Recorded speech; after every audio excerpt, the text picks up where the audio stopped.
Sanibonani nonke. Igama lami uMbongano kaZulu.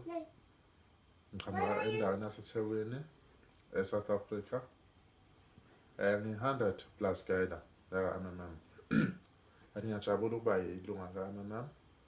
Ngomhla ka-1 kaJune 2016 ngacela usizo ku-MMM community lemali engango-7,900.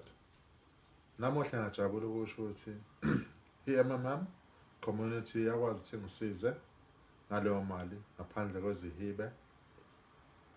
And MMM bakwethu ibuyile and it's alive, and i-MMM ayindawo ingisize ngo-financial what do you call this, financial liberation, and nawe ngakusiza futhi kuma-finances akho.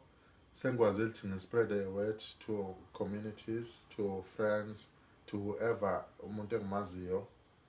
So ngiyanxusa nawe, ngiyaku-encourage nawe ukuthi ujoyine i-MMM, izokusiza silwe nale financial slavery esikuyona, i-unfair financial system ekhona emhlabeni. So joyina u-MMM. MMM akusona istokfela, MMM uyi-community.